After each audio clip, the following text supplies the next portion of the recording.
greetings to you all in Jesus' name, our risen Lord. ನಾವು ಪುನರುತ್ಥಾನ ಹೊಂದಿದಂತ ಯೇಸು ಕ್ರಿಸ್ತನ ನಾಮದಲ್ಲಿ ನಿಮ್ಮೆಲ್ಲರಿಗೂ ನನ್ನ ಶುಭವನ್ನ ಪ್ರೀತಿಯನ್ನ ಕೋರುವಂತವನಾಗಿದ್ದೇನೆ. We thank God that He brought us to this 9th month of the year. ಈ 9ನೇ ತಿಂಗಳಲ್ಲಿ ದೇವರು ನಮ್ಮನ್ನ ಕರೆತಂದದಕ್ಕಾಗಿ ನಾನು ದೇವರಿಗೆ ಸ್ತೋತ್ರ ಮಾಡ್ತೇನೆ. And He has been so good and faithful to us. ದೇವರು ನಮಗೆ ಬಹಳ ಒಳ್ಳೆಯವನಾಗಿದ್ದಾನೆ, ಅದೇ ಸಮಯದಲ್ಲಿ ಆತನು ನಮಗೆ ನಂಬಿಗಸ್ತನಾಗಿದ್ದಾನೆ. While we were discussing and studying the pre-tribulation view of rapture, ನಾವು ಈ ಕಳೆದ ದಿನಮಾನಗಳಲ್ಲಿ ನಾವು ಈ ಎತ್ತಲ್ಪಡುವಂತ ಈ ಸಭೆ ಎತ್ತಲ್ಪಡುವುದಕ್ಕಿಂತ ಮುಂಚಿತವಾಗಿ ಅಂದ್ರೆ ಸಂಕಟ ಕಾಲವು ಆಗೋದಕ್ಕಿಂತ ಮುಂಚಿತವಾಗಿ ಸಭೆಯು ಎತ್ತಲ್ಪಡುತ್ತದೆ ಎಂಬಂತ ಆ ಒಂದು ಪ್ರೀ ಟ್ರಿಬುಲೇಷನ್ ಎಂಬಂತ ಆ ಒಂದು ಸಿದ್ಧಾಂತವನ್ನ ನಾವು ಕಲಿತಾ ಬಂದಿದ್ದೆವು. So before we start, we'll ask a Lord a word of prayer. ಆ ಒಂದು ಅಧ್ಯಯನವನ್ನ ನಾವು ಮತ್ತೆ ಮುಂದುವರಿಸುವುದಕ್ಕಿಂತ ಮುಂಚಿತವಾಗಿ ನಾವು 1 ನಿಮಿಷ ದೇವರಲ್ಲಿ ನಾವು ಪ್ರಾರ್ಥನೆ ಮಾಡಿ ಆತನ ಸಹಾಯವನ್ನ ನಾವು ಪಡೆದುಕೊಳ್ಳೋಣ. Lord, we thank you for this blessed evening time. ತಂದೆ, ಅನುಗ್ರಹಿಸಲ್ಪಟ್ಟಂತ ಈ ಸಂಜೆ ವೇಳೆಗಾಗಿ ನಾವು ನಿನಗೆ ಸ್ತೋತ್ರ ಮಾಡ್ತೇವೆ. You have been so good to us in the days past. ಕಳೆದ ದಿನಮಾನಗಳಲ್ಲಿ ನೀನು ಬಹಳ ಉತ್ತಮನಾಗಿದ್ದಿ ನಮಗೆ. Though we were unfaithful and unworthy servants, ನಾವು ಅಪನಂಬಿಕಸ್ಥರಾಗಿದ್ದಾಗಲೂ ಅಯೋಗ್ಯರಾಗಿದ್ದಾಗಲೂ and your grace that lifted up us and brought us thus far. ನಿನ್ನ ಕೃಪೆಯು ನಮ್ಮನ್ನ ಮೇಲಕ್ಕೆತ್ತಿ ಇಲ್ಲಿಯವರೆಗೆ ನಮ್ಮನ್ನು ನಡೆಸಿಕೊಂಡು ಬಂದದಕ್ಕಾಗಿ ನಿನಗೆ ಸ್ತೋತ್ರ ಮಾಡ್ತೇವೆ. We submit each one of the participants this evening time. ಇಲ್ಲಿ ಭಾಗವಹಿಸ್ತಾ ಇರುವಂತ ಪ್ರತಿಯೊಬ್ಬ ನಿನ್ನ ದೇವ ಮಕ್ಕಳನ್ನ ನಿನ್ನ ಕರಗಳಿಗೆ ಒಪ್ಪಿಸಿಕೊಟ್ಟು ನಾವು ಪ್ರಾರ್ಥಿಸುವಂತವರಾಗಿದ್ದೇವೆ. Help us to sit before the word with a receiving heart. ನಿನ್ನ ವಾಕ್ಯದ ಮುಂದೆ ನಾವು ಕುಳಿತಿರುವಾಗ ತೆರೆದ ಮನಸ್ಸಿನಿಂದ ಅದನ್ನು ಸ್ವೀಕರಿಸುವಂತ ಆ ಒಂದು ಮನಸ್ಥಿತಿಯನ್ನು ನಮಗೆ ಅನುಗ್ರಹಿಸು. And help us to understand your word. ಅಷ್ಟು ಮಾತ್ರವಲ್ಲದೆ ನಿನ್ನ ವಾಕ್ಯವನ್ನು ನಾವು ಅರ್ಥ ಮಾಡಿಕೊಳ್ಳುವುದಕ್ಕೆ ನಮಗೆ ಸಹಾಯ ಮಾಡು. And help us to walk in the spirit. ಅಷ್ಟು ಮಾತ್ರವಲ್ಲದೆ ಆತ್ಮನಲ್ಲಿ ನಾವು ನಡೆಯುವಂತೆ ನಮಗೆ ಸಹಾಯ ಮಾಡು. All glory and honor belongs to you. ಎಲ್ಲ ಮಹಿಮೆ ಘನತೆ ನಿನಗೆ ಮಾತ್ರ ಸಲ್ಲತಕ್ಕದಾಗಿರಲಿ. In Jesus' name we pray. ಯೇಸು ಕ್ರಿಸ್ತನ ಹೆಸರಿನಲ್ಲಿ ನಾವು ಪ್ರಾರ್ಥಿಸ್ತೇವೆ. Amen. Amen. Amen. Well, I think we have already discussed the basis for this view, that is the pre-tribulation view.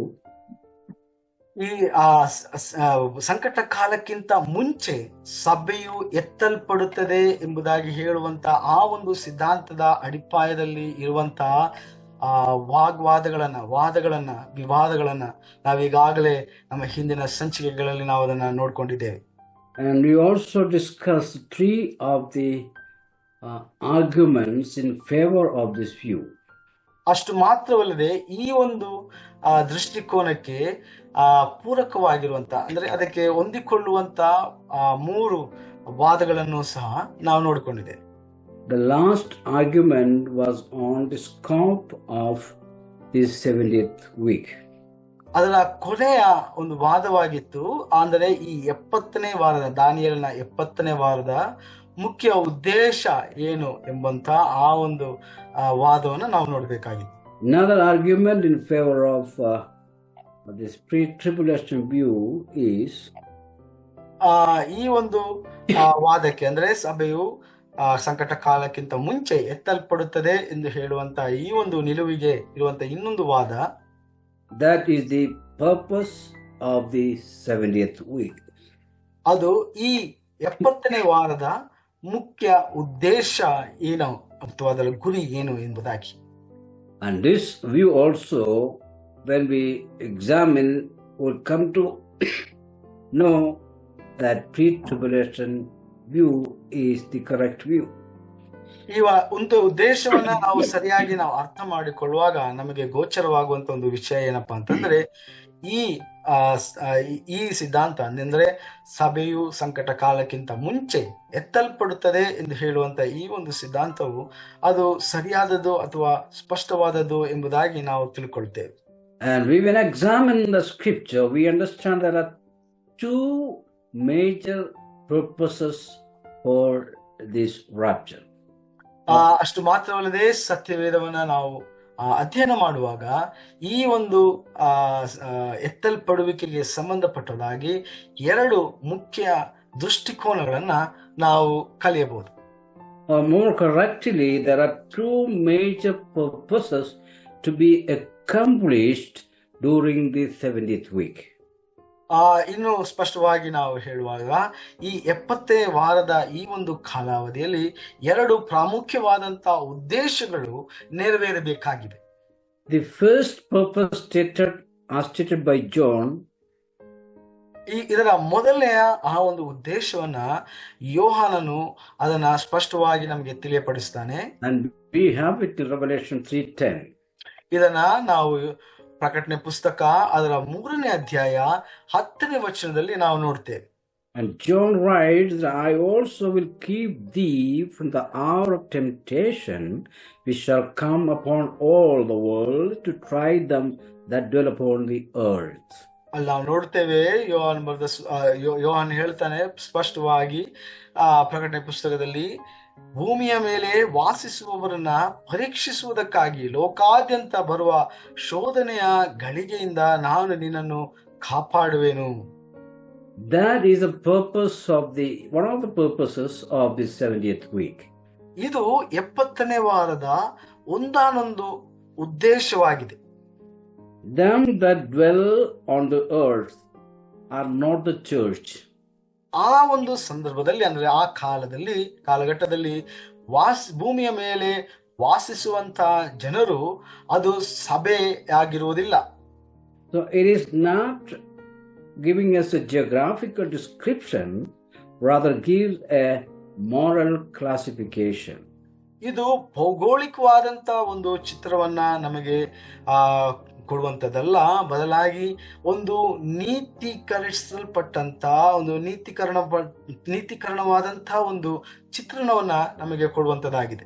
In Greek, a strong word is used here, that is kataikio, that means dwell. ಇದರಲ್ಲಿ Greek ಶಬ್ದ ಒಂದು ಬಳಸಲಾಗಿದೆ, ಕಟಾಯ್ಕ್ಯೋ ಎಂಬಂತ ಪದ ಮೂಲ ಭಾಷೆಯಲ್ಲಿ ಬಳಸಲಾಗಿದೆ. ಅದರ ಅರ್ಥ ವಾಸಿಸು ಎಂಬುದಾಗಿದೆ. It's a very strong word in Greek. ಇದು ಗ್ರೀಕ್ ಭಾಷೆಯಲ್ಲಿ ಬಹಳ ಗಟ್ಟಿಯಾದಂತ ಒಂದು ಪದವಾಗಿದೆ. It is the same word used to describe the fullness of Godhead that dwelt in Christ in Colossians 2:9. ಇದೇ ಪದವನ್ನ ನಾವು ಕೊಲೊಸ್ಸೆ ಪತ್ರಿಕೆ 2ನೇ ಅಧ್ಯಾಯ 19ನೇ ವಚನದಲ್ಲಿ ಯೇಸು ಕ್ರಿಸ್ತನಲ್ಲಿ ವಾಸಿಸುತ್ತಿದ್ದ ದೈವತ್ವದ ಪೂರ್ಣತೆಯನ್ನ ವಿವರಿಸುವುದಕ್ಕೋಸ್ಕರವಾಗಿ ಬಳಸಲಾದಂತ ಒಂದು ಪದವಾಗಿದೆ. That the Father, Son and the Holy Spirit, that is the Godhead, and that existence of that Godhead, to describe that same word is used here. ಅಲ್ಲಿ ನಾವು ನೋಡ್ತೇವೆ ಯೇಸು ಕ್ರಿಸ್ತನಲ್ಲಿ ವಾಸಿಸಿದಂತ ತ್ರಯೇಕ ದೇವರ ದೈವತ್ವ ಹೇಳ್ತೇವೆ, ತಂದೆ ಮಗ ಪವಿತ್ರಾತ್ಮನು ಈ ತ್ರಯೇಕ ದೇವರು ಎಂಬುದಾಗಿ ನಾವು ಹೇಳ್ತೇವೆ. ಆ ದೈವತ್ವದ ಆ ಒಂದು ಚಿತ್ರಣವನ್ನ ವರ್ಣಿಸುವುದಕ್ಕೋಸ್ಕರವಾಗಿ ಈ ಪದವನ್ನ ಬಳಸಲಾಗಿದೆ. ಕೊಲೊಸ್ಸೆ ಪತ್ರಿಕೆಯಲ್ಲಿಯೂ ಸಹ ಬಳಸಲಾಗಿದೆ. In Ephesians, there is another usage in chapter 3:17. ಅದೇ ಸಮಯದಲ್ಲಿ ಎಫೆಸ ಪತ್ರಿಕೆಯಲ್ಲಿಯೂ ಸಹ 3ನೇ ಅಧ್ಯಾಯ 17ನೇ ವಚನದಲ್ಲಿ ಈ ಒಂದು ಪದ ಪ್ರಯೋಗವನ್ನು ನಾವು ನೋಡಬಹುದು. It describes Christ taking permanent bond in believers' heart. ಇದು ಒಬ್ಬ ವಿಶ್ವಾಸಿಯ ಹೃದಯದಲ್ಲಿ ಯೇಸು ಕ್ರಿಸ್ತನು ನಿತ್ಯ ನಿರಂತರವಾಗಿ ಆತನು ವಾಸಿಸುತ್ತಾನೆ, ಆತನು ನೆಲೆ ಮಾಡುತ್ತಾನೆ ಎಂಬಂತಹ ಅರ್ಥವನ್ನ ಕೊಡುವಂತದಾಗಿದೆ. When one believes in Christ, He will come and dwell within the heart of a believer. There also same word used, kataikio. ಹೌದು, ನಾವು ನೋಡ್ತೇವೆ ಯಾವಾಗ ಒಬ್ಬ ವ್ಯಕ್ತಿ ಯೇಸು ಕ್ರಿಸ್ತನನ್ನ ಸ್ವೀಕಾರ ಮಾಡಿ ತನ್ನ ಪಾಪಗಳನ್ನ ಅರಿಕೆ ಮಾಡಿ ಆತನನ್ನ ರಕ್ಷಕನಾಗಿ ಆತನು ಸ್ವೀಕಾರ ಮಾಡಿಕೊಳ್ತಾನೋ, ಆಗ ಕ್ರಿಸ್ತನು ಅವನ ಹೃದಯದಲ್ಲಿ ವಾಸ ಮಾಡುವಂತವನಾಗಿದ್ದಾನೆ, ನೆಲೆಸುವಂತವನಾಗಿದ್ದಾನೆ ಎಂಬುದಾಗಿ ನಾವು ನೋಡ್ತೇವೆ. ಇದೇ ಪದವನ್ನ ಅಲ್ಲಿಯೂ ಸಹ ಬಳಸಲಾಗಿದೆ. Exactly the same word used by Matthew in chapter 12:45 and also Luke 11:26. ಇದೇ ಪದ ಪ್ರಯೋಗವನ್ನ ಮತ್ತಾಯನ ಬರೆದ ಸುವಾರ್ತೆಯಲ್ಲಿಯೂ ಲೂಕನ ಬರೆದ ಸುವಾರ್ತೆಯಲ್ಲಿಯೂ ನಾವು ನೋಡುವಂತವರಾಗಿದ್ದೇವೆ. It describes a demon taking absolute possession of a man. ಅಲ್ಲಿ ನಾವು ನೋಡುತ್ತೇವೆ ಸೈತಾನನು ಅಲ್ಲಿ ದೆವ್ವ ಪೀಡಿತ ವ್ಯಕ್ತಿಯಲ್ಲಿ ಅವನು ನೆಲೆಸುವುದನ್ನ, ಅವನನ್ನ ಸಂಪೂರ್ಣವಾಗಿ ಅವನು ಹತೋಟಿಗೆ ತೆಗೆದುಕೊಂಡು ಅವನನ್ನ ನಿಯಂತ್ರಿಸುವುದನ್ನ ನಾವು ನೋಡುತ್ತೇವೆ. So we come to understand what the meaning of the word kataiko were used in Colossians 2:19, etc.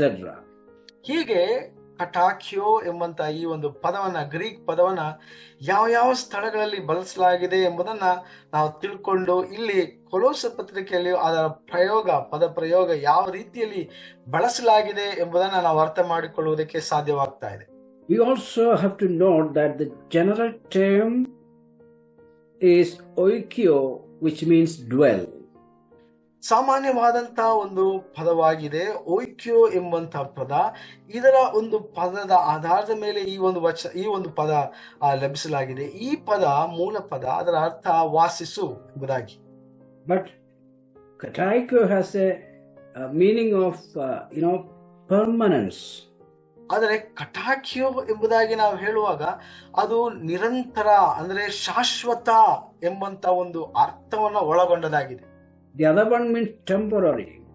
ಇನ್ನೊಂದು ಪದ ನಾವು ನೋಡಿದೆವು, ಅದು ತಾತ್ಕಾಲಿಕವಾಗಿ ಸೂಚಿಸುವಂತದಾಗಿದೆ. I'm sorry, the general term oikio, which means to sojourn. ಓಕ್ಯೋ ಎಂಬಂತ ಪದವನ್ನ ನಾವು ಹೇಳುವಾಗ ಅದು ನಮ್ಮ ಈ ಯಾತ್ರೆಯನ್ನ ಸೂಚಿಸುವಂತದಾಗಿದೆ. That means a temporary state. ಅಂದ್ರೆ ಅದು ತಾತ್ಕಾಲಿಕವಾದಂತ ಒಂದು ಸ್ಥಿತಿ. But in kataiko it is not temporary, it is permanence. ಆದರೆ ಕಟಾಕ್ಯೋ ಎಂಬಂತ ಈ ಒಂದು ಪದ ಅದು ನಿರಂತರವಾದದ್ದು ಅಥವಾ ಶಾಶ್ವತವಾದದ್ದು ಎಂಬುದನ್ನು ಸೂಚಿಸುವಂತದಾಗಿದೆ. And the judgment mentioned in Revelation 3:10, ಇಲ್ಲಿ ಪ್ರಕಟಣೆ ಪುಸ್ತಕ 3ನೇ ಅಧ್ಯಾಯ 10ನೇ ವಚನದಲ್ಲಿ ಹೇಳಿರುವಂತ ನ್ಯಾಯ ತೀರ್ಪು is against the earth dwellers of that day. ಆ ದಿನದಲ್ಲಿ ಜೀವಿಸುವಂತ ಜನರಿಗೆ ಸಂಬಂಧಪಟ್ಟದಾಗಿದೆ. It has no reference to church. ಅಲ್ಲಿ ಯಾವುದೇ ರೀತಿಯಾಗಿ ಸಭೆಗೆ ಆ ಒಂದು ವಾಕ್ಯವು ಹೋಲಿಸಲ್ಪಡುವುದಿಲ್ಲ. That means the tribulation is intended to the people dwelling in that time. ಅದರ ಅರ್ಥ ಈ ಸಂಕಟ ಕಾಲವು ಅದು ಸಭೆಗೆ ಯಾವುದೇ ರೀತಿಯಾಗಿ ಸಂಬಂಧಪಟ್ಟದಲ್ಲ, ಅದು ಆ ದಿನದಲ್ಲಿ ಜೀವಿಸುವಂತ ಜನರಿಗೆ ಅದು ಅನ್ವಯವಾಗುವಂತದಾಗಿದೆ. To try. Why this temptation or tribulation is to try. That is, parasia is the word used. It is the infinitive, is the purpose. ಅಲ್ಲಿ ನಾವು ನೋಡುತ್ತೇವೆ, ಅಲ್ಲಿ ನಿತ್ಯ ನಿರಂತರವಾಗಿ ಅಲ್ಲಿ ಇರುವಂತ ಆ ಒಂದು ಪದ ಪ್ರಯೋಗ ಅಲ್ಲಿ ನಾವು ನೋಡಿದ್ದೇವೆ. ಯಾಕೆ ಈ ಒಂದು ಸಂಕಟ ಕಾಲ ಅವನ್ನ ದೇವರು ನೇಮಿಸಿದಾನೆ ಎಂಬುದಾಗಿ ನಾವು ಹೇಳುವಾಗ ಅದರ ಹಿಂದೆ ಇರುವಂತಹ ಉದ್ದೇಶ ಪರೀಕ್ಷಿಸುವುದಕ್ಕೋಸ್ಕರವಾಗಿ ಅವರನ್ನ ದೇವರು ಆ ದಿನದಲ್ಲಿರುವಂತ ಆ ಒಂದು ಜನರನ್ನ ಪರೀಕ್ಷಿಸುವುದಕ್ಕೋಸ್ಕರವಾಗಿ ದೇವರು ಈ ನ್ಯಾಯ ತೀರ್ಪನ್ನ ಆತನು ಮಾಡುವಂತವನಾಗಿದ್ದಾನೆ. Here God is subject to inflict evils upon one in order to prove his character and steadfastness of his faith. ಇಲ್ಲಿ ದೇವರು ತನ್ನ ಗುಣಾತಿಶಯವನ್ನ ಆತನು ಪ್ರಕಟಪಡಿಸ್ತಾ ಇದ್ದಾನೆ. ಆತನು ಯಾರಾಗಿದ್ದಾನೆ, ಎಂಥವನಾಗಿದ್ದಾನೆ ಎಂಬುದನ್ನ ಪ್ರಕಟಪಡಿಸ್ತಾ ಇದ್ದಾನೆ. ಆತನು ನ್ಯಾಯ ತೀರಿಸುವಂತ ಮುಖಾಂತರವಾಗಿ ಅದೇ ಸಮಯದಲ್ಲಿ ಆತನು ಈ ಒಂದು ಕಾಲಘಟ್ಟದಲ್ಲಿ ಕೆಲವನ್ನು ರಕ್ಷಿಸುವಂತವನಾಗಿದ್ದಾನೆ. ಹಾಗೆ ಆತನು ಆ ದೀರ್ಘಶಾಂತನಾಗಿದ್ದಾನೆ, ಆತನು ದಯ ತೋರುವಂತವನಾಗಿದ್ದಾನೆ ಎಂಬುದನ್ನೂ ಸಹ ಆತನು ವ್ಯಕ್ತಪಡಿಸುವಂತವನಾಗಿದ್ದಾನೆ. But since Father sees church only through the blood of Jesus Christ, true church need not be tested again. ಆದ್ರಿಂದ ಯೇಸು ಕ್ರಿಸ್ತನು ಆತನು ನಮ್ಮನ್ನು ತನ್ನ ರಕ್ತದ ಮೂಲಕವಾಗಿ ಆತನು ನಮ್ಮನ್ನು ಕೊಂಡುಕೊಂಡದರ ನಿಮಿತ್ತವಾಗಿ, ನಮ್ಮನ್ನು ಶುದ್ಧಗೊಳಿಸಿದರ ನಿಮಿತ್ತವಾಗಿ ಆತನು ಮತ್ತೆ ನಮ್ಮನ್ನು ಶೋಧಿಸಬೇಕಾದಂತ ಅವಶ್ಯಕತೆ ಇಲ್ಲ. So to try the people dwelling at that time is the first purpose of tribulation. ಅದರಿಂದ ಈ ಸಂಕಟ ಕಾಲದ ಬಹಳ ಪ್ರಾಮುಖ್ಯವಾದಂತ ಮೊದಲನೆಯ ಉದ್ದೇಶ ಅದೇನಪ್ಪ ಅಂತಂದ್ರೆ, ಆ ದಿನದಲ್ಲಿ ಜೀವಿಸುವಂತ ಭೂವಾಸಿಗಳನ್ನ ಪರೀಕ್ಷಿಸುವುದಕ್ಕೋಸ್ಕರವಾಗಿ ದೇವರು ಸಂಕಟ ಕಾಲವನ್ನ ಏರ್ಪಡಿಸಿದ್ದಾನೆ ಅಥವಾ ನಿಯೋಜಿಸಿದ್ದಾನೆ. So we are not imposing any interpretation, but we are just directly saying the meaning of what the verse says in Revelation 3:10. ಅದರಿಂದ ಇಲ್ಲಿ ನಾವು ಏನು ಹೊಸದಾಗಿ ವ್ಯಾಖ್ಯಾನಿಸ್ತಾ ಇಲ್ಲ, ಬದಲಾಗಿ ಅಲ್ಲಿರುವಂತ ಆ ಒಂದು ವಾಕ್ಯ, ಪ್ರಕಟಣೆಯಲ್ಲಿರುವಂತ ಈ ಒಂದು ವಾಕ್ಯವನ್ನ ನೇರವಾಗಿ ಅದರ ಸರಳವಾದಂತ ನೇರವಾದಂತ ಅಕ್ಷರಶಃ ಅರ್ಥವನ್ನ ನಾವು ಇಲ್ಲಿ ಬಹಿರಂಗಪಡಿಸ್ತಾ ಇದ್ದೇವೆ. Now the second purpose. ಈಗ ಎರಡನೆಯ ಉದ್ದೇಶ. The second major purpose of 70th week is in relation to Israel. ಈ ಎರಡನೇ ಉದ್ದೇಶ ಏನಪ್ಪಾ ಅಂತಂದ್ರೆ, ಈ 70ನೇ ವಾರಕ್ಕೆ ಸಂಬಂಧಪಟ್ಟ ಹಾಗೆ ಇದು ಇಸ್ರೇಲ್ಗೆ ಮೂಲತಃ ಸಂಬಂಧಪಟ್ಟದ್ದಾಗಿದೆ. So we see it in Malachi chapter 4, 5 to 6. ಇದನ್ನ ಮಲಾಕಿ ಪುಸ್ತಕ 4ನೇ ಅಧ್ಯಾಯ 5 ಮತ್ತು 6ನೇ ವಚನಗಳಲ್ಲಿ ನಾವು ಇದನ್ನು ನೋಡ್ತೇವೆ. Behold, I send you Elijah the prophet before the coming of the great and terrible day of the land, and he shall turn the heart of the fathers to the children, and the hearts of the children to their fathers, lest I come and smite the earth with a curse. ಇಲ್ಲಿ ನಾವು ನೋಡ್ತೇವೆ ಮಲಾಕಿ ಪುಸ್ತಕ 4ನೇ ಅಧ್ಯಾಯ 5 ಮತ್ತು 6 ವಚನಗಳಲ್ಲಿ, ನಾನು ಬಂದು ದೇಶವನ್ನು ಶಾಪದಿಂದ ಹತ ಮಾಡದಂತೆ ಯೆಹೋವನ ಆಗಮನದ ಭಯಂಕರವಾದ ಮಹಾದಿನವು ಬರುವುದಕ್ಕೆ ಮುಂಚೆ ಪ್ರವಾದಿಯಾದ ಏಲಿಯನನ್ನು ನಿಮ್ಮ ಬಳಿಗೆ ಕಳುಹಿಸುವೆನು. ಅವನು ತಂದೆಗಳ ಮನಸ್ಸನ್ನು ಮಕ್ಕಳ ಕಡೆಗೂ, ಮಕ್ಕಳ ಮನಸ್ಸನ್ನು ತಂದೆಗಳ ಕಡೆಗೂ ತಿರುಗಿಸುವನು. Here the terrible day is a reference to tribulation. ಇಲ್ಲಿ ಭಯಂಕರವಾದಂತ ಮಹಾದಿನ ಎಂಬುದಾಗಿ ಹೇಳುವಂತ ಈ ದಿನವು ಇದು ಅಂತ್ಯಕಾಲದಲ್ಲಿ ನಡೆಯುವಂತ ಈ ಒಂದು ಸಂಕಟ ಕಾಲಕ್ಕೆ ಸೂಚನೆಯಾಗಿದೆ. The ministry of Elijah was to prepare Israel for the king who was to shortly come. ಅಲ್ಲಿ ನಾವು ನೋಡುತ್ತೇವೆ, ಪ್ರವಾದಿಯಾದಂತ ಎಲಿಯನ ಸೇವೆಯು ಅಲ್ಲಿ ಮುಖ್ಯವಾಗಿ ಈ ಇಸ್ರಾಯೇಲರನ್ನ ಕರ್ತನ ಆಗಮನಕ್ಕೆ ಅವರನ್ನ ಸಿದ್ಧಪಡಿಸುವುದೇ ಮುಖ್ಯವಾಗಿ ಇತ್ತು. The same ministry is promised in Luke 1:17. ಇದೇ ಸೇವೆಯನ್ನ ಲೂಕನ ಬರೆದ ಸುವಾರ್ತೆ 1ನೇ ಅಧ್ಯಾಯ 17ನೇ ವಚನದಲ್ಲಿ ನಾವು ನೋಡುತ್ತೇವೆ. When Mark 9:12 to 13 say that the Son of Man should suffer many things. ಅಲ್ಲಿನ ಮಾರ್ಕನ ಸುವಾರ್ತೆ 9ನೇ ಅಧ್ಯಾಯದಲ್ಲಿ ನಾವು ನೋಡುತ್ತೇವೆ, ದೇವಕುಮಾರನು ಅನೇಕ ಸಂಕಷ್ಟಗಳನ್ನು ಆತನು ಭೂಮಿಯಲ್ಲಿ ಆತನು ಜೀವಿಸಿದ ಕಾಲದಲ್ಲಿ ಆತನು ಸಹಿಸಬೇಕಾಗುತ್ತದೆ ಎಂಬುದನ್ನ ದೇವರು ಮುಂತಿಳಿಸುವುದನ್ನು ನಾವು ನೋಡ್ತೇವೆ. Lord Jesus was saying that John the Baptist had this ministry of preparing the nation Israel for the coming of the king in Matthew 11:14. ಮತ್ತಾಯನ ಬರುವ ಸುವಾರ್ತೆ 11ನೇ ಅಧ್ಯಾಯದಲ್ಲಿ ನಾವು ನೋಡ್ತೇವೆ, ಸ್ನಾನಿಕನಾದಂತ ಯೋಹಾನನ ಮುಖ್ಯವಾದಂತ ಸೇವೆ ಅದು ಯೇಸು ಕ್ರಿಸ್ತನ ಬರೋಣಕ್ಕೆ, ಆತನ ಆಗಮನಕ್ಕೆ ಅದು ನಾಂದಿಯಾಗಿ ಮುಂಚೂಣಿಯಾಗಿ ಆತನಿಯ ಸೇವೆಗೆ ಸಿದ್ಧತೆಯನ್ನ ಮಾಡುವುದಕ್ಕೋಸ್ಕರವಾಗಿ ಯೋಹಾನನು ಸೇವೆ ಮಾಡುವುದನ್ನ ನಾವು ನೋಡ್ತೇವೆ. That means Elijah, who is to come before the great and terrible day of the Lord, can have only one ministry, preparing a remnant Israel for the second advent of the Lord. ಅದರ ಅರ್ಥ ನಾವು ನೋಡ್ತೇವೆ ಇಲ್ಲಿ ಏಲಿಯನಿಗೆ ಒಂದೇ ಒಂದು ಸೇವೆ, ಅದು ಯೇಸು ಕ್ರಿಸ್ತನ ಎರಡನೆಯ ಆಗಮನದ ಮುಂಚಿತವಾಗಿ ಉಳಿದಿರುವಂತಹ ಈ ಇಸ್ರಾಯೇಲರನ್ನ, ಅವರನ್ನ ಕ್ರಿಸ್ತನ ಮೆಸ್ಸಿಯನ ಆ ಒಂದು ಬರೋಣಕ್ಕೆ ಅವರನ್ನ ಸಿದ್ಧಪಡಿಸುವುದೇ ಆಗಿದೆ. Such a ministry is not at all required for the church. ಇಂಥ ಒಂದು ಸೇವೆ ಖಂಡಿತವಾಗಲೂ ಸಭೆಗೆ ಅವಶ್ಯಕತೆ ಇಲ್ಲ. So this also pertaining to Israel.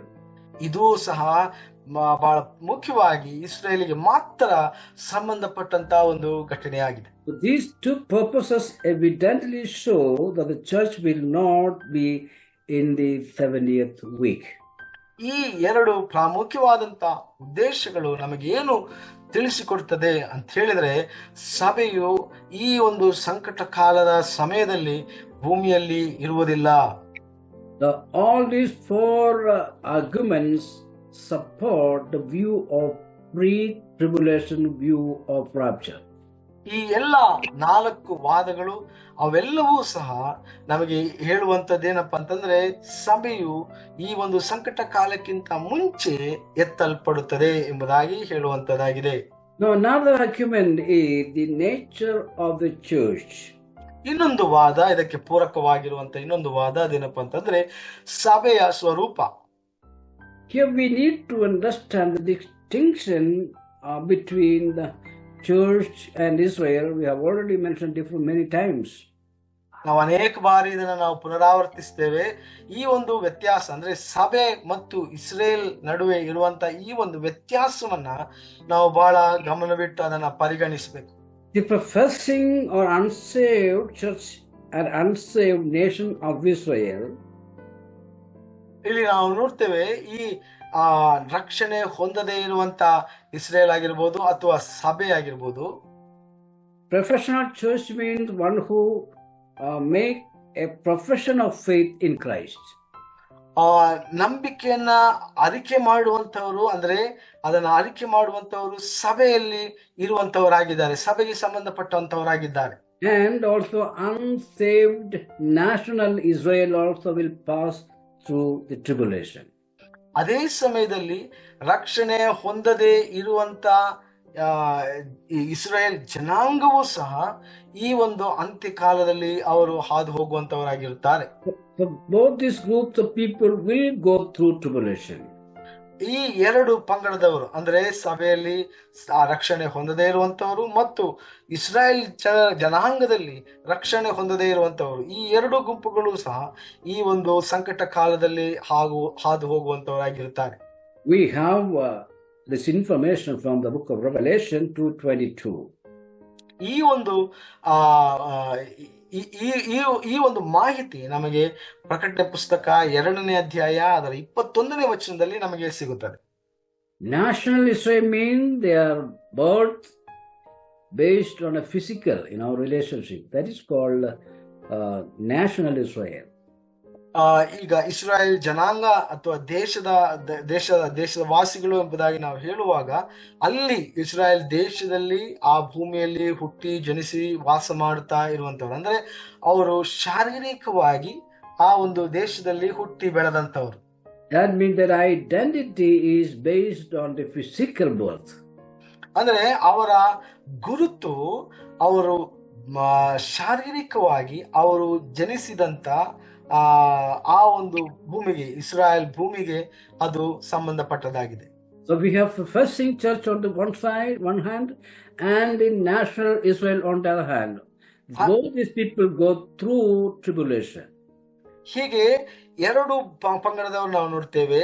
ಈ ಒಂದು ಇಸ್ರಾಯೇಲ್ ಜನರು, ಅಲ್ಲಿ ಇರುವಂತ ಆ ಒಂದು ಭೂಮಿಯಲ್ಲಿ ಹುಟ್ಟಿದಂತ ಇಸ್ರಾಯೇಲ್ ಜನರು ಮಾತ್ರವಲ್ಲದೆ ನಂಬಿಕೆ ರಕ್ಷಣೆ ಹೊಂದದೇ ಇರುವಂತಹ ಸಭೆಯು ಅಂದ್ರೆ ಕ್ರೈಸ್ತರು, ಅವರು ಅಂದ್ರೆ ರಕ್ಷಣೆ ಹೊಂದದೇ ಇರುವಂತವರು, ಕ್ರೈಸ್ತರಲ್ಲ ಶ್ರಮಿಸಬೇಕು, ರಕ್ಷಣೆ ಹೊಂದದೇ ಇರುವಂತವರು ಅವರು ಸಹ ಈ ಒಂದು ಪಂಗಡಕ್ಕೆ, ಈ ಒಂದು ಎರಡು ಗುಂಪುಗಳು ಈ ಒಂದು ಸಂಕಟ ಕಾಲದ ಕಾಲಾವಧಿಯನ್ನ ದಾಟಿ ಹೋಗುವಂತವರಾಗಿದ್ದಾರೆ.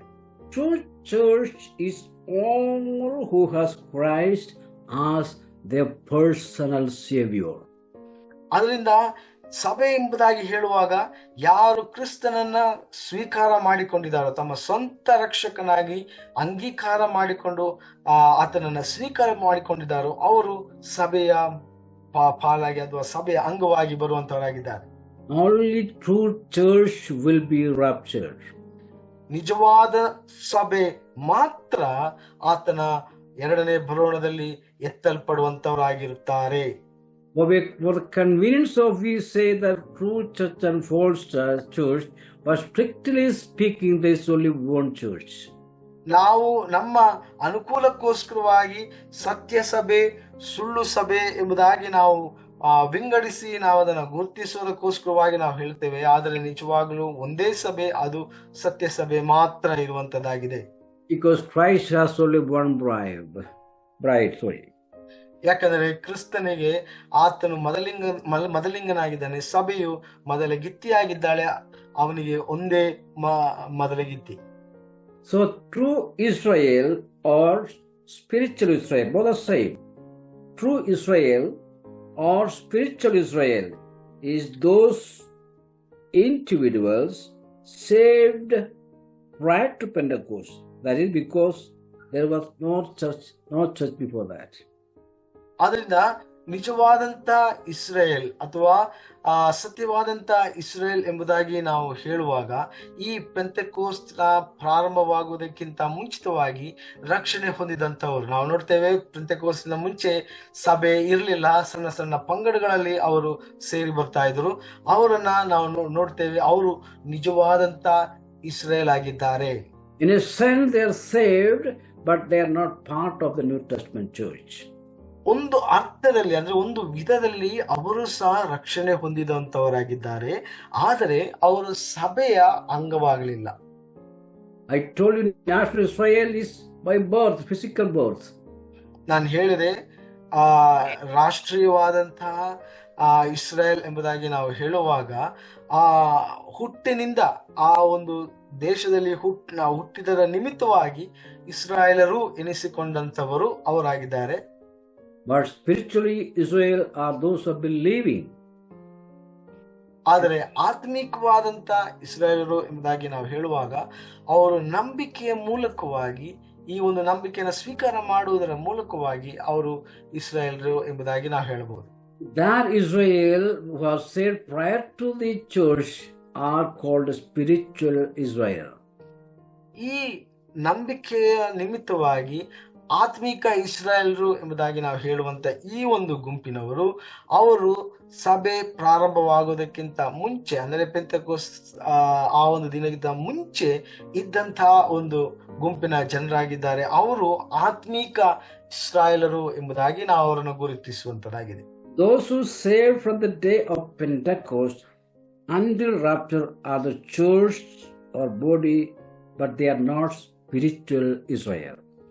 ಪೆಂತೆಕೋಸ್ಟ್ ದಿನದಿಂದ ಸಭೆ ಪ್ರಾರಂಭವಾದ ದಿನದಿಂದ ಸಭೆಯು ಎತ್ತಲ್ಪಡುವಂತ ದಿನದವರೆಗೆ ಇರುವಂತ ಎಲ್ಲ ಜನರ ಗುಂಪನ್ನ ನಾವು ಸಭೆ ಎಂಬುದಾಗಿ ನಾವು ಕರೆಯುವಂಥದ್ದು.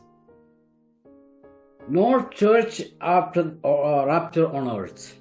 ಅದರಿಂದ ಸಭೆ ಎತ್ತಲ್ಪಟ್ಟ ನಂತರ ಭೂಮಿಯಲ್ಲಿ ಸಭೆ ಇರುವುದಿಲ್ಲ. But true or spiritual Israel will remain on earth even after rapture. ಆದರೆ ನಿಜವಾದಂತ ಇಸ್ರಾಯೇಲರು ಅಂದ್ರೆ ಆತ್ಮಿಕವಾದಂತ ಇಸ್ರಾಯೇಲರು ಸಭೆ ಎತ್ತಲ್ಪಟ್ಟ ನಂತರವೂ ಇರ್ತಾರೆ. That means unbelieving portion of the visible church with the unbelieving Israel will go to the tribulation because they are not spiritual Israel. ಅಂದ್ರೆ ಅರ್ಥ, ನಂಬಿಕೆ ಇಲ್ಲದವರು ಅವಿಶ್ವಾಸಿಗಳು ಮಾತ್ರವಲ್ಲದೆ ಇಸ್ರಾಯೇಲರಲ್ಲಿಯೂ ಸಹ ಅವಿಶ್ವಾಸಿಗಳಾದಂಥವರು, ಇವರು ಈ ಒಂದು ಸಂಕಟ ಕಾಲದ ಕಾಲಾವಧಿಯನ್ನ ದಾಟಿ ಹೋಗುವಂತವರಾಗಿರ್ತಾರೆ. It is very important to understand this, that should not be confused.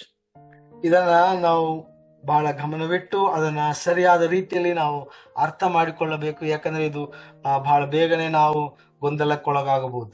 The big difference between spiritual Israel and physical Israel. ಇಲ್ಲಿ ಬಹಳ ಮುಖ್ಯವಾದಂತ ವಿಷಯ ನಾವು ಮಾತಾಡ್ತಾ ಇರುವಂತದ್ದು ಅದೇನಂದ್ರೆ, ಆತ್ಮೀಕವಾದಂತ ಇಸ್ರಾಯೇಲ್ ಒಂದು ಕಡೆಯಲ್ಲಿ, ಮತ್ತೆ ಇನ್ನೊಂದು ಕಡೆಯಲ್ಲಿ ಶಾರೀರಿಕವಾದಂತ Israel. Spiritual Israel, but they don't have any part in the New Testament church. ಆತ್ಮೀಕವಾದಂತ Israel ಎಂಬುದಾಗಿ ನಾವೇನ್ ಹೇಳ್ತೇವೆ, ಅವರಿಗೆ ಸಭೆಯಲ್ಲಿ ಯಾವುದೇ ರೀತಿಯಾದಂತ ಪಾಲು ಅಥವಾ ಪಾತ್ರವು ಇಲ್ಲ. Because church is the body ಯಾಕಂದ್ರೆ ಸಭೆಯು ಕ್ರಿಸ್ತನ ಶರೀರವಾಗಿದೆ, of which Christ is the head. ಅದಕ್ಕೆ ಕ್ರಿಸ್ತನು ಶಿರಸ್ಸಾಗಿದ್ದಾನೆ. Church is the bride, ಸಭೆಯು ಆತನ ಮೊದಲಗಿತ್ತಿಯಾಗಿದೆ. where Christ is the bridegroom. ಕ್ರಿಸ್ತನು ಮೊದಲಿಂಗನಾಗಿದ್ದಾನೆ. The object of Christ's love is church. ಕ್ರಿಸ್ತನ ಪ್ರೀತಿಯ ಮೂಲ ವಸ್ತು ಸಭೆಯಾಗಿದೆ. And branch is Christ and root is the, church and the root is its root and stem. ಸಭೆಯು ಆತನ ಬೇರು ಮತ್ತು ದಿಂಬಾಗಿದೆ. If church is a building, ಸಭೆಯು ಒಂದು ಕಟ್ಟಡವಾಗಿದ್ದರೆ Christ is the foundation and cornerstone. ಕ್ರಿಸ್ತನು ಅದರ ಅಡಿಸ್ಥಾನ ಮಾತ್ರವಲ್ಲದೆ ಮೂಲೆಗಲ್ಲಾಗಿದ್ದಾನೆ. And once again, church is the body where Christ and the head is Christ himself. ಸಭೆಯು ಕ್ರಿಸ್ತನ ಶರೀರವಾಗಿದೆ, ಸಭೆಗೆ ಶಿರಸ್ಸು ಕ್ರಿಸ್ತನಾಗಿದ್ದಾನೆ. And the bride, church is the bride and Christ is the bridegroom. ಸಭೆ ಮೊದಲಗಿತ್ತಿಯಾಗಿದ್ದಾಳೆ, ಕ್ರಿಸ್ತನು ಸಭೆಗೆ ಮೊದಲಿಂಗನಾಗಿದ್ದಾನೆ. Church is the object of his love. ಸಭೆಯು ಆತನ ಪ್ರೀತಿಯ ಮೂಲ ವಸ್ತುವಾಗಿದೆ. Church is the branch, and Christ is the root and stem. ಸಭೆಯು ಕೊಂಬೆ ಆಗಿದೆ, ಕ್ರಿಸ್ತನು ಅದರ ಬೇರಾಗಿದ್ದಾನೆ. Christ is the root and stem on which the body, the branches, that's the church. ಕ್ರಿಸ್ತನು ಬೇರಾಗಿದ್ದಾನೆ, ಆ ಮರವಾಗಿದ್ದಾನೆ, ಅದರ ಕೊಂಬೆಗಳಾಗಿ ಸಭೆ ಇದೆ. We have that in John 15:5. ಇದು ನಮಗೆ ಯೋಹಾನ ಬರೆದ ಸುವಾರ್ತೆ 15ನೇ ಅಧ್ಯಾಯ 5ನೇ ವಚನದಲ್ಲಿ ಈ ಚಿತ್ರಣ ನಾವು ನೋಡ್ತೇವೆ. And if church is a building, then Christ is its foundation and cornerstone.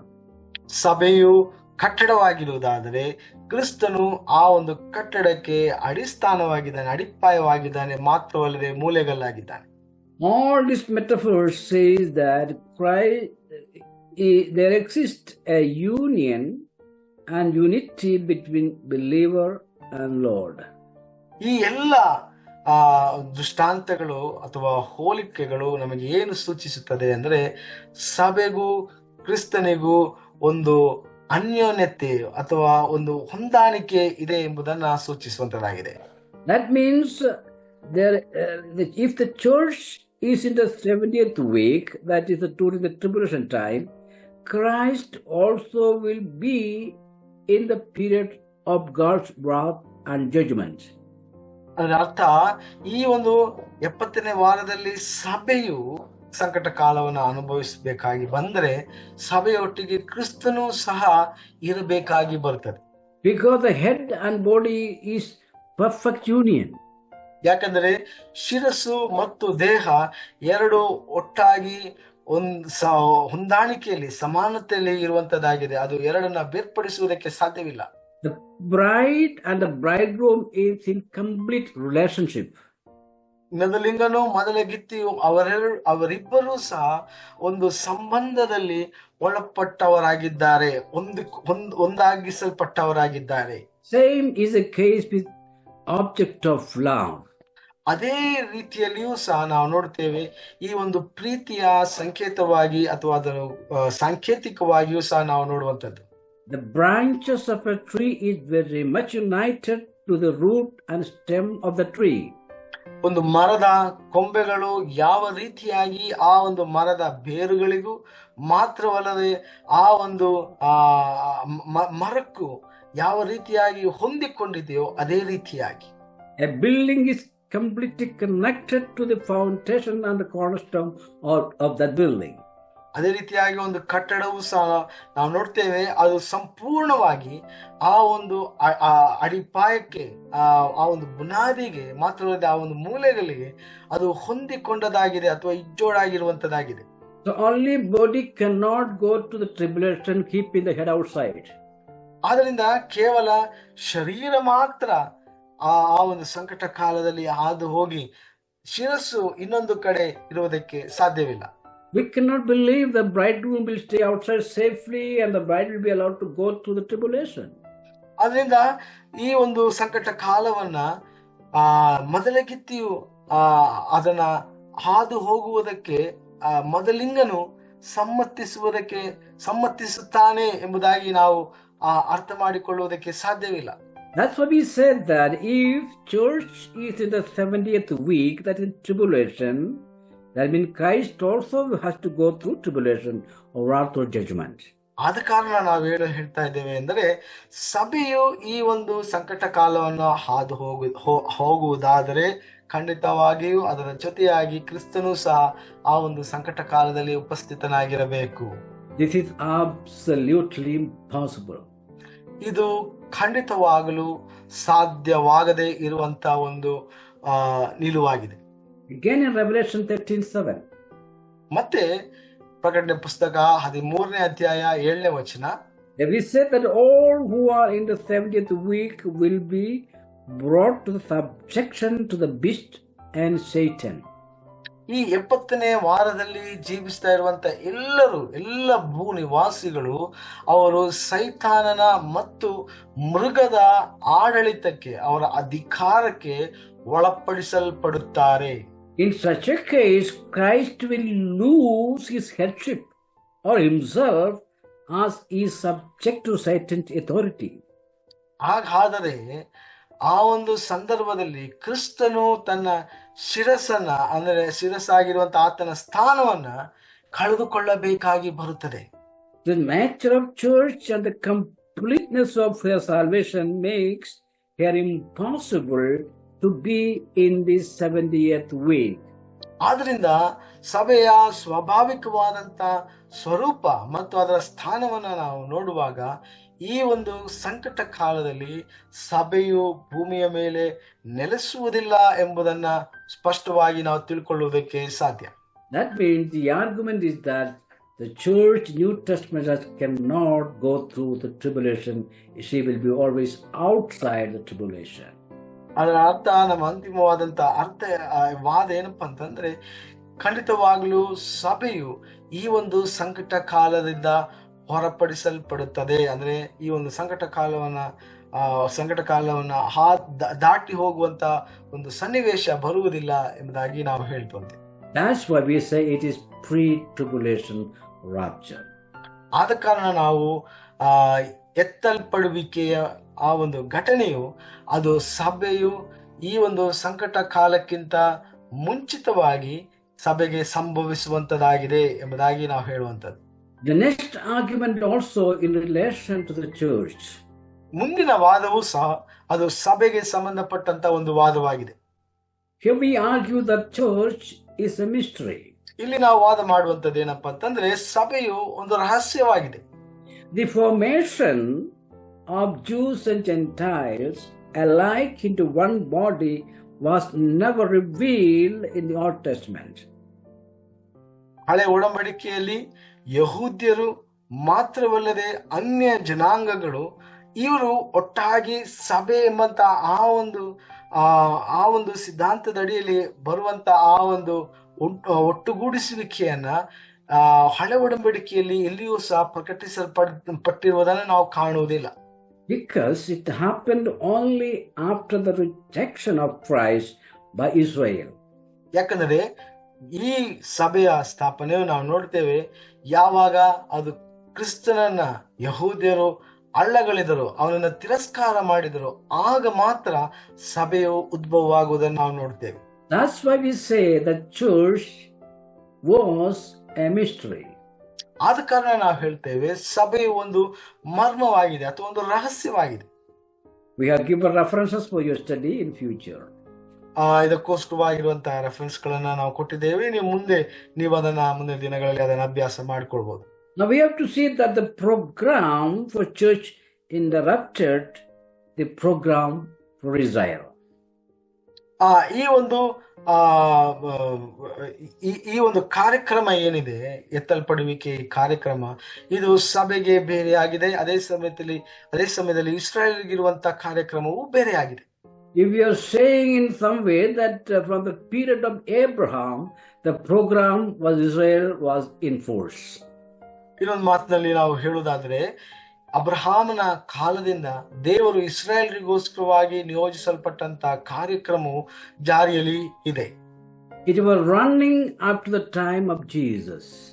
ಅದು ಯೇಸು ಕ್ರಿಸ್ತನ ಕಾಲ ಸಮಯದವರೆಗೆ ಅದು ಜಾರಿಯಲ್ಲಿ ಇತ್ತು.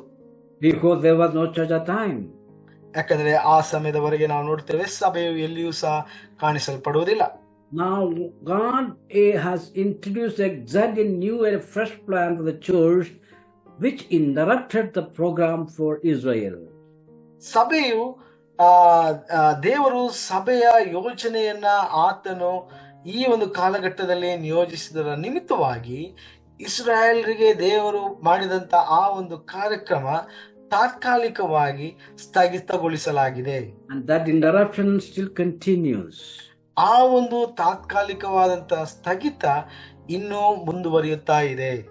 A program for the church is to be concluded before God resumes and culminates his program for Israel. ಅದರಿಂದ ಮತ್ತೆ ಯೇಸು ಕ್ರಿಸ್ತನು ಇಸ್ರಾಯೇಲ್ರಿಗೋಸ್ಕರವಾಗಿ ಇರುವಂತ ಆತನ ಯೋಜನೆಯನ್ನ ಕಾರ್ಯಕ್ರಮವನ್ನ ಮತ್ತೆ ಪುನರಾರಂಭಿಸುವುದಕ್ಕಿಂತ ಮುಂಚಿತವಾಗಿ ಸಭೆಯ ಕಾರ್ಯಕ್ರಮವು ಎತ್ತಲ್ಪಡುವಿಕೆಯ ಮೂಲಕವಾಗಿ ಮುಗಿಯುವಂತದಾಗಿರುತ್ತದೆ. Because the program now in place is for the church. ಯಾಕಂದ್ರೆ ಈಗ ವರ್ತಮಾನ ಕಾಲದಲ್ಲಿ ಇರುವಂತ ಕಾರ್ಯಕ್ರಮ ಅದು ಸಭೆಗೋಸ್ಕರವಾಗಿ ದೇವರು ಇಟ್ಟಿರುವಂತ ಕಾರ್ಯಕ್ರಮವಾಗಿದೆ. As I told you before also, both the programs are not going along with. ನಾನು ಮುಂಚೆಯೂ ಸಹ ನಾನು ಹೇಳಿದೆ, ಸಭೆಗೂ ಮತ್ತು ಇಸ್ರಾಯೇಲ್ರಿಗೂ ಇರುವಂತಹ ಬೇರೆ ಬೇರೆ ಕಾರ್ಯಕ್ರಮಗಳು ಎರಡೂ ಸಹ ಒಂದೇ ಕಾಲಘಟ್ಟದಲ್ಲಿ ಒಂದೇ ಸಮಯದಲ್ಲಿ ಒಟ್ಟಾಗಿ ದೇವರು ನಿಯೋಜಿಸುವಂತದ್ದು ಅಲ್ಲ. So the mystery concept of church makes pre-tribulation rapture a must. ಅದರಿಂದ ಈ ಒಂದು ನಿಲುವು ಅಥವಾ ಸಿದ್ಧಾಂತ ಅದೇನಪ್ಪಾ ಅಂತಂದ್ರೆ ಸಭೆಯು ಒಂದು ರಹಸ್ಯವಾಗಿದೆ ಎಂಬಂತ ಈ ಒಂದು ವಾದ ಅದು ನಮಗೆ ಏನನ್ನ ಸೂಚಿಸ್ತದೆ ಅಂದ್ರೆ ಈ ಎತ್ತಲ್ಪಡುವಿಕೆಯು ಅದು ಸಂಕಟ ಕಾಲಕ್ಕಿಂತ ಮುಂಚಿತವಾಗಿ ನಡೆಯುವಂತದಾಗಿದೆ ಎಂಬುದನ್ನು ಸೂಚಿಸ್ತದೆ. We'll just go through the next argument in little speed because we have mentioned it many times. ಇನ್ನು ಮುಂದಿರುವಂತಹ ವಾದಗಳನ್ನ ನಾನು ಬೇಗನೆ ಹೇಳಿಕೊಂಡು ಹೋಗ್ತೇನೆ, ಯಾಕಂದ್ರೆ ಇದಕ್ಕಿಂತ ಮುಂಚಿತವಾಗಲೇ ನಾವು ಇದರ ಕುರಿತಾಗಿ ನಾವು ಸ್ವಲ್ಪ ಮಟ್ಟಿಗೆ ನಾವು ಅದನ್ನ ನೋಡ್ಕೊಂಡಿದ್ದೇವೆ.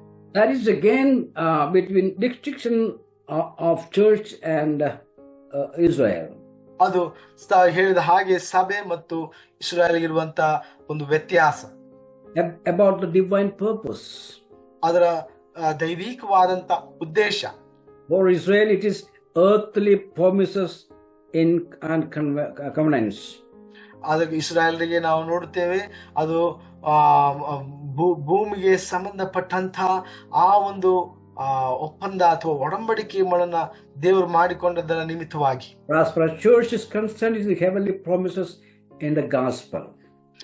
ಸಭೆಗೆ ಸಂಬಂಧಪಟ್ಟಾಗೆ ಅದು ಪರಲೋಕ ಸಂಬಂಧವಾದಂತ ಒಂದು ಒಡಂಬಡಿಕೆ ಆಗಿದೆ, ಸ್ವಾರ್ಥ ಮೂಲಕವಾಗಿ ಕ್ರಿಸ್ತನು ಮಾಡಿದಂತ ಒಡಂಬಡಿಕೆ ಆಗಿದೆ.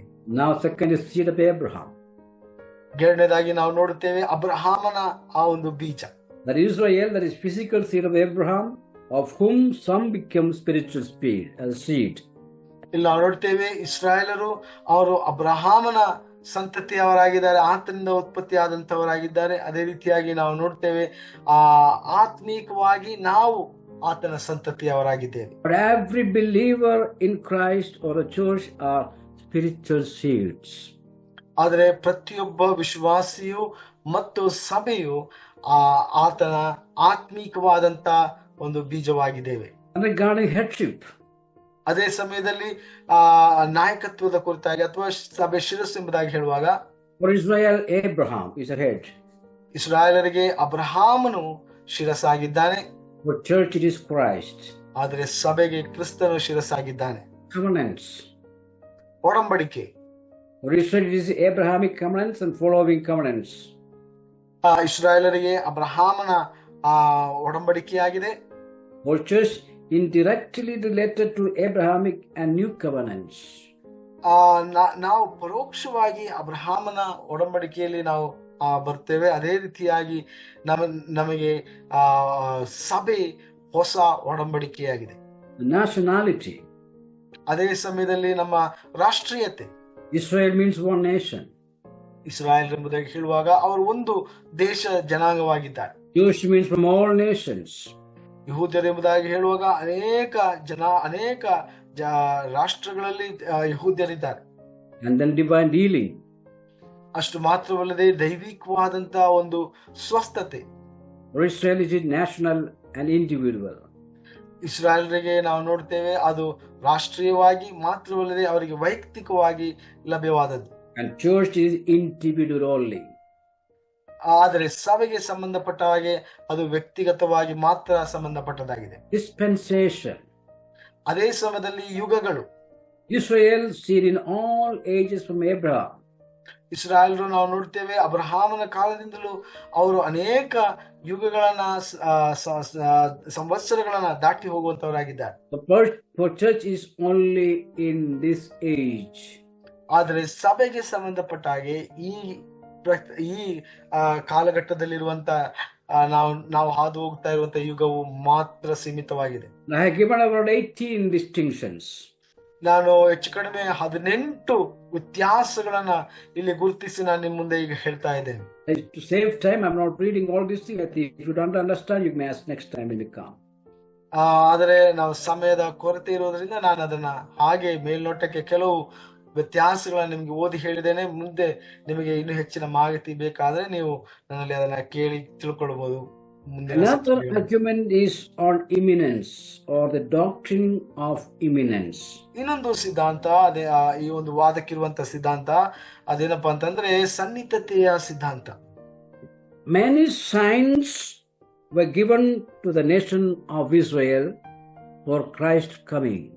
ಕ್ರಿಸ್ತನ ಬರೋಣಕ್ಕೋಸ್ಕರವಾಗಿ ಇಸ್ರಾಯೇಲರಿಗೆ ದೇವರು ಅನೇಕ ಸೂಚನೆಗಳನ್ನ ದೇವರು ಕೊಟ್ಟನ. But it is very important to note that no signs are given for church for rapture. ಆದ್ರೆ ಬಹಳ ಪ್ರಾಮುಖ್ಯವಾಗಿ ನಾವು ಗಮನಿಸಬೇಕಾದಂತ ಒಂದು ವಿಷಯ ಏನಪ್ಪಾ ಅಂತಂದ್ರೆ ಸಭೆಯು ಎತ್ತಲ್ಪಡುವುದಕ್ಕೋಸ್ಕರವಾಗಿ ದೇವರು ಯಾವುದೇ ರೀತಿಯಾದಂತ ಸೂಚನೆಯನ್ನ ಚಿಹ್ನೆಗಳನ್ನ ಕೊಟ್ಟಿಲ್ಲ. We have many songs about signs and all. ಅನೇಕ ಸಂಗೀತಗಳನ್ನ ಈ ಒಂದು ಸೂಚನೆ ಆತನ ಬರೋಣದ ಸೂಚನೆಗೆ ಸಂಬಂಧವಾಗಿ ನಾವು ಹಾಡ್ತೇವೆ. This all mistook for the second advent. ಅವೆಲ್ಲವನ್ನ ಕ್ರಿಸ್ತನ ಎರಡನೇ ಬರೋಣಕ್ಕೆ ನಾವು ತಪ್ಪಾಗಿ ಅರ್ಥ ಮಾಡಿಕೊಂಡಂತ ಒಂದು ಸಂಗೀತಗಳಾಗಿವೆ.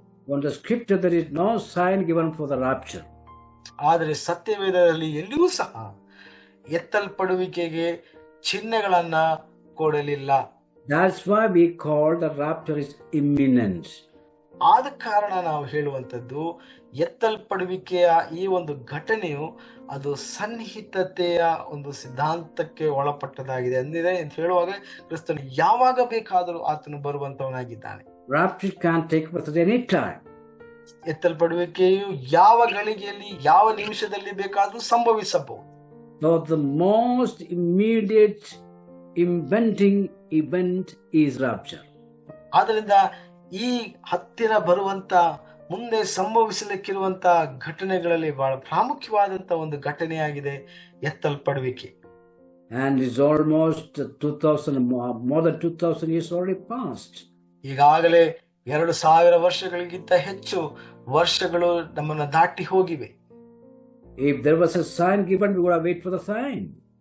ನಮಗೆ ಒಂದು ಸೂಚನೆಯನ್ನ ದೇವರು ಕೊಟ್ಟಿದ್ದಾದರೆ ನಾವು ಆ ಸೂಚನೆಗೋಸ್ಕರವಾಗಿ ನಾವು ಎದುರು ನೋಡ್ತಾ ಇದ್ದೇವೆ. then we would not have conducted this sort of Zoom service and all. ಈ ರೀತಿಯಾದಂತ ಒಂದು ಅನ್ಯೋನ್ಯತೆಯ ಕೂಟವನ್ನ ಅಥವಾ ಅಧ್ಯಯನದ ಕೂಟ ನಮಗೆ ಅವಶ್ಯಕತೆ ಇರಲಿಲ್ಲ. Because we know that when he is coming. ಯಾಕಂದ್ರೆ ಆತನು ಯಾವಾಗ ಬರ್ತಾನೆ ಅಂತ ಹೇಳಿ ನಮಗೆ ಗೊತ್ತಾಗ್ತಿತ್ತು.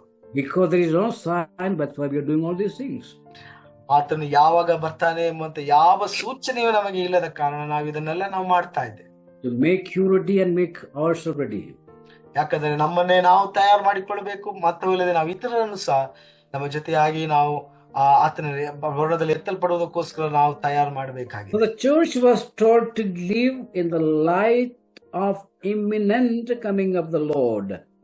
ಆದ್ರಿಂದ ಸಭೆಯು ಆತನ ಬರೋಣಕ್ಕೆ ಯಾವಾಗಲೂ ಸಿದ್ಧರಾಗಿರಬೇಕೆಂಬುದಾಗಿ ಈ ಒಂದು ಸನ್ನಿಹಿತತೆಯ ಈ ಒಂದು ಸಿದ್ಧಾಂತಕ್ಕೆ ಒಳಪಡಿಸಲಾಗಿತ್ತು.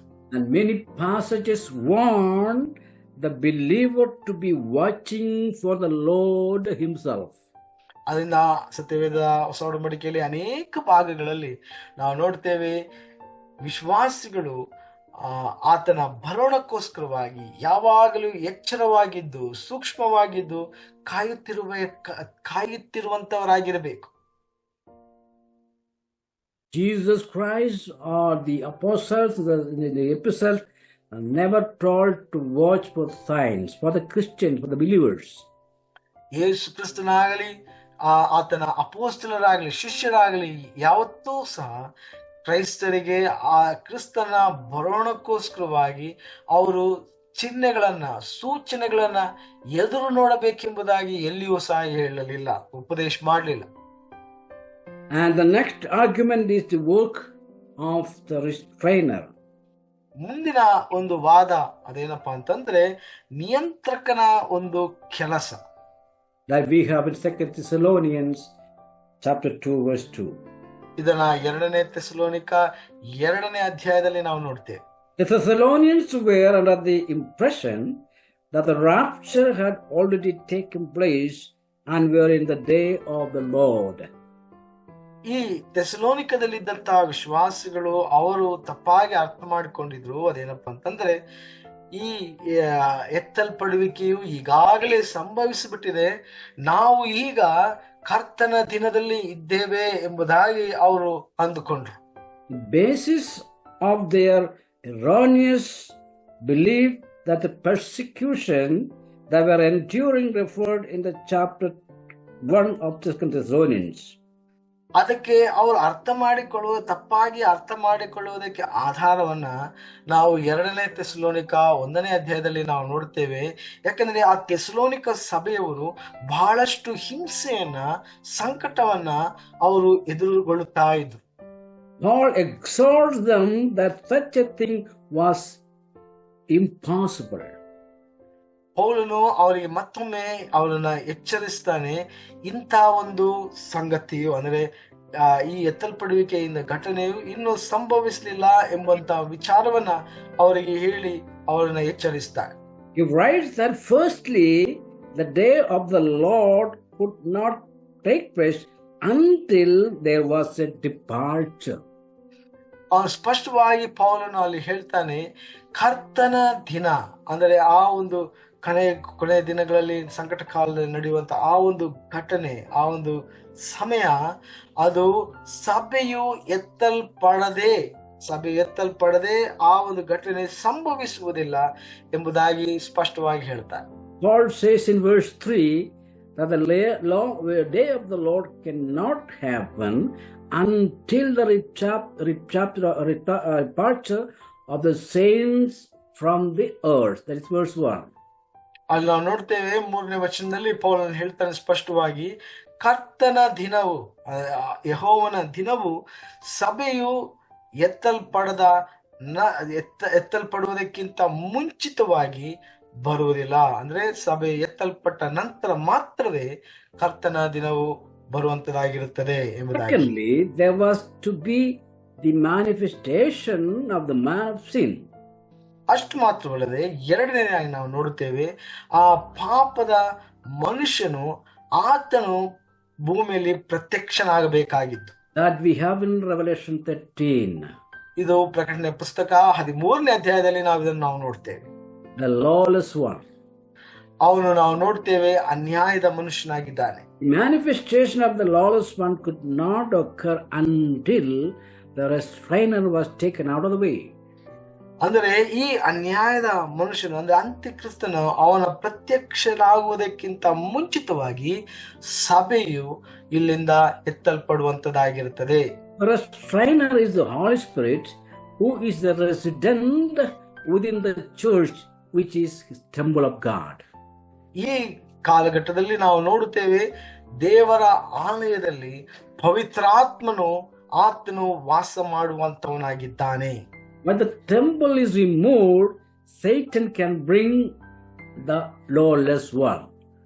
ಯಾವಾಗ ಈ ಒಂದು ಆಲಯ, ದೇವರ ಆಲಯ, ಪವಿತ್ರಾತ್ಮನು ವಾಸವಾಗಿರುವಂತ ಈ ದೇವರ ಆಲಯವನ್ನ ತೆಗೆದು ಹಾಕಿದ ನಂತರ ಅಂತ್ಯಕ್ರಿಸ್ತನು ತನ್ನ ದೇವಾಲಯವನ್ನ ಆತನು ಸ್ಥಾಪಿಸುವಂತವನಾಗಿರುತ್ತಾನೆ.